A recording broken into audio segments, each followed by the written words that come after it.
Salam sejahtera, terima kasih karena bersama dengan saya di Nazilin Unity Channel. Kerajaan PAS bersatu berisiko terburai. Itu ulasan paling panas pada hari ini. Saudara-saudara sekalian, kelulusan usul menamakan Tan Sri Muhyiddin Yassin sebagai calon Perdana Menteri oleh Perhimpunan Agung Tahunan PAT Bersatu dan tuntutan supaya PAS mengambil alih teraju Perikatan Nasional PN menimbulkan polemik besar antara dua parti pembangkang itu. Penganalisis Dr. Yusri Ibrahim berkata, beliau berpendapat kem dalam PAS yang menentang penubuhan PN sebelum ini berkemungkinan besar menyusun agenda bagi memisahkan PAS daripada bersatu. Walau apapun tujuan, jika perkembangan ini gagal diurus dengan baik oleh kedua-dua pihak, kerjasama PAS dan bersatu berisiko terburai, katanya lagi. Apatah lagi ada figura kepimpinan yang dilihat pro muafakat nasional dan kurang mesra penubuhan PN sebelum ini kembali ke jawatan kuasa kerja PAS pusat pasca muktamar tempoh hari, katanya. Selain itu, beliau berkata jentera dan penyokong PAS dijangka tidak bekerja sepenuhnya untuk memenangkan calon Perikatan Nasional daripada bersatu, atau ada yang bekerja untuk memastikan calon bersatu tewas. Yang ini paling bahaya. Kalau betul ini yang berlaku, memang kita akan terkejut punya kejut lah. Bayangkanlah, bukan tolong parti bersatu, tapi menjahanamkan parti bersatu. Bolehkah itu berlaku? Boleh. Dalam politik apa saja boleh berlaku. Sabotaj boleh saja berlaku. Pensara Pengajian Polisi Fakulti Perniagaan Ekonomi dan Pembangunan Sosial Universiti Malaysia Terengganu itu berkata, demikian hasil pemerhatian lapangannya semasa PRU 15. Sebelum saya teruskan ulasan ini, jangan lupa tinggalkan komen Anda dengan tanda pagar kami sayang Malaysia. Tapi sebelum itu, izinkan dulu saya kongsi kepada Anda semua. Ini ialah terapi imun Transofector for Life. Terapi imun yang meningkatkan daya imun badan kita sehingga 400%. Secara umum dan ringkasnya, apabila imun badan kita lemah, apabila imun badan kita bodoh, apabila imun badan kita tidak lagi bertindak dengan seimbang, kita kena penyakit dan tidak sembuh daripada semua jenis penyakit. Penyakit berakar bersarang dalam tubuh badan kita kerana imun badan kita tidak lagi mampu melawan penyakit itu.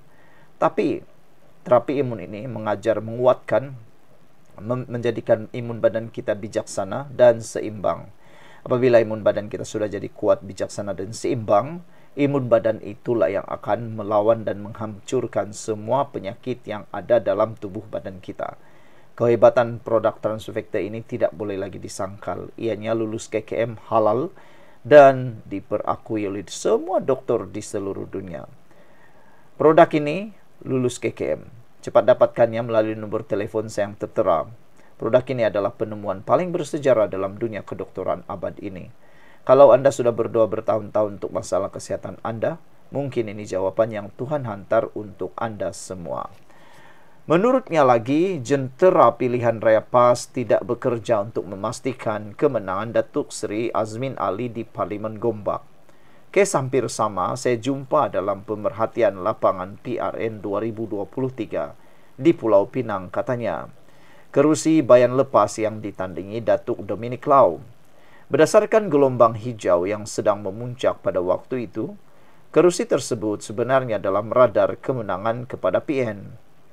Namun, apabila perang besar berlaku antara PAS dan gerakan untuk merebut kerusi tersebut, jentera dan penyokong PAS tidak bekerja sepenuhnya untuk memenangkan PN, katanya. Atau dengan kata lain, ada yang bekerja untuk kalahkan Dominic Lau. Akhirnya, Dominic Lau kalah dengan 1,000 lebih majoriti, kata Dr. Yusli lagi. Saudara-saudara sekalian, ini satu pendedahan yang paling menarik pernah saya lihat. Pendedahan ini sangat mengejutkan kita semua. Betulkah akan muncul satu angkatan yang akan menjahanamkan parti bersatu? Satu angkatan yang akan mensabotaj parti bersatu? Kalau ini benar-benar berlaku, maka tiada guna lagi parti bersatu berada dalam Perikatan Nasional. Lebih baik parti bersatu angkat kaki buat pakatan baru atau paling bagus, cuba-cubalah merisik untuk mengikuti Kerajaan Perpaduan Malaysia Madani. Sekian untuk kali ini. Jangan lupa tinggalkan komen Anda. Bye-bye. Salam sejahtera. Terima kasih kerana bersama dengan saya di Nazilin Unity Channel. Sengketa PAS bersatu. Petanda perpecahan Perikatan Nasional. Menurut penasihat amanah, sudah dapat ramai orang yang menghidu masa depan hala tuju Perikatan Nasional kini mula ke laut. Bukan lagi ke laut, tapi entah ke mana. Apabila mereka saling tikam-menikam, tuduh-menuduh, ungkit-mengungkit, dan sebagainya. Akhirnya sekarang, netizen pula mula sesama pengikut atau penyokong, ada sudah yang mula bertelingkah antara mereka semua. Saudara-saudara sekalian, persengketaan di antara Bersatu dan PAS yang bermula dengan pencalonan Tan Sri Muhyiddin Yassin sebagai calon Perdana Menteri Perikatan Nasional sehingga isu pendanaan pilihan raya yang tercetus semasa Muktamar PAS ke-71 merupakan petanda bahawa PAS akan berpecah keluar daripada Perikatan Nasional. Jadi ini satu petanda apa yang dikatakan oleh penasihat amanah ini. Dia kata ini satu petanda bahawa PAS akan berpecah keluar daripada Perikatan Nasional. Adakah ini satu bayangan yang dibuat-buat atau memang pernah berlaku? Sebenarnya ini petanda sudah pernah berlaku. Ketika PAS meninggalkan Muafakat Nasional, sekarang ini MIC dan MCA sedang mencari dahan untuk bertaut.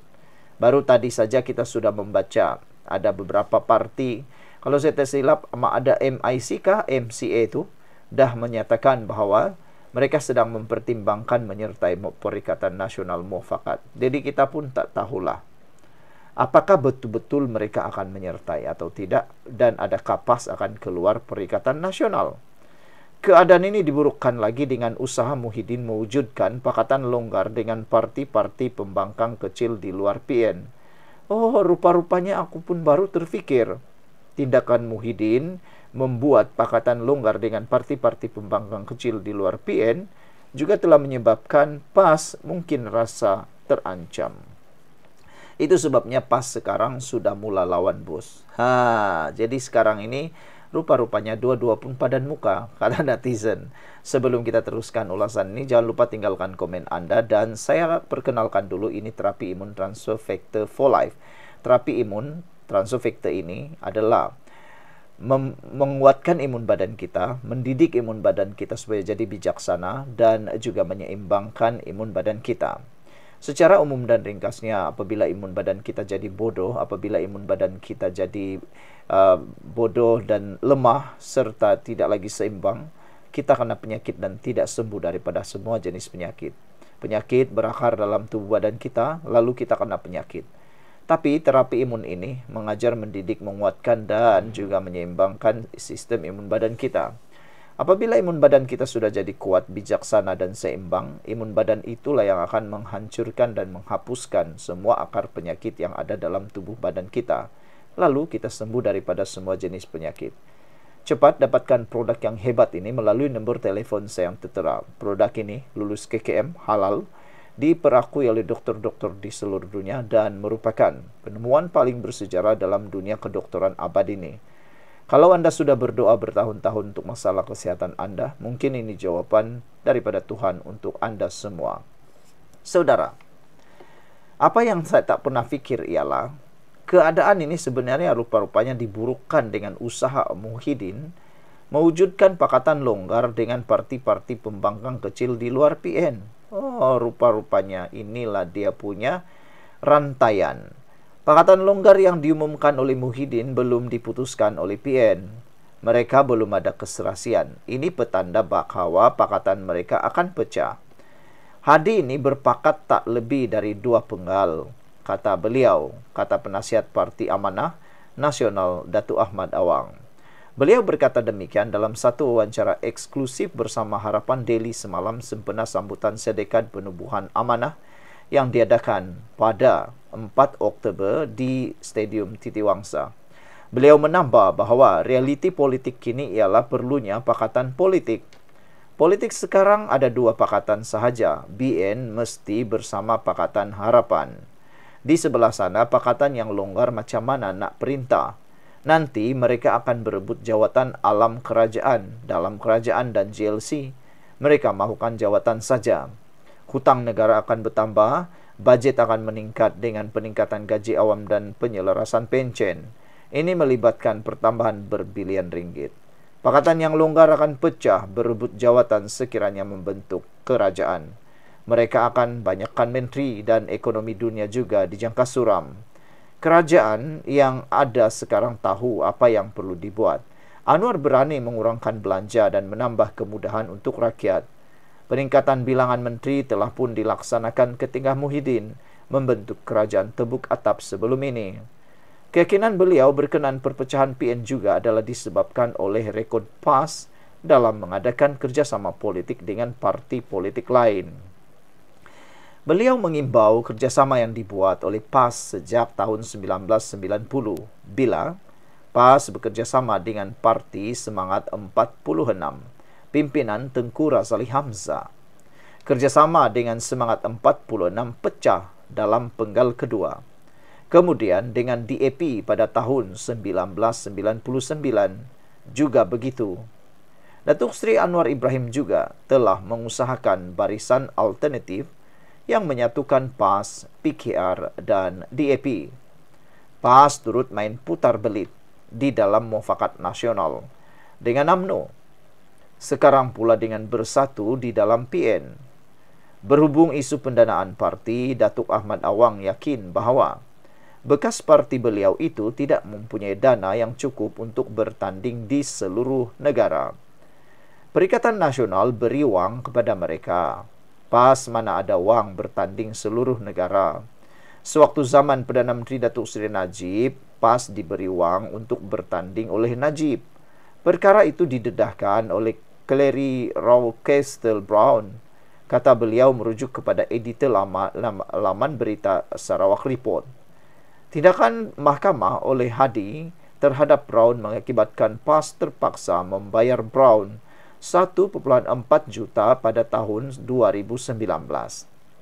Pandangan Datuk Awang Ahmad selari dengan pendedahan bekas Ketua Setiausaha Sulit Muhyiddin Yassin, Dr. Marzuki Muhammad.